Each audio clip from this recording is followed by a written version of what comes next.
ካላመናችሁኝ ልጅቷን ይዤ ወደ ሚዲያ ነገ እመጣለሁ። ሄርሜላም ሩታም ሰላሜ ነስታችሁኛል፣ ሰላም አልሰጣችሁኝም። አሁን ሰላም የምትሰጠኝ ፍልቅልቅ የሆነች ልጅ ስላገኘሁኝ ህይወቴ ከሷ ጋር እቀጥላለሁ። ከህይወቴ ውጡልኝ።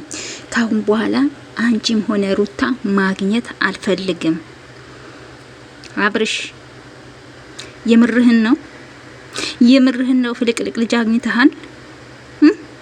የምርህን ነው? እኔ እንደውም ያሳዝነኝ የሄርሜላ መማጸን ነው። ቤተሰብ እኔ ምን አርጌያለሁ? እኔ ሁሌም አንተ ደስተኛ እንደሆን ነው እንጂ የምፈልገው።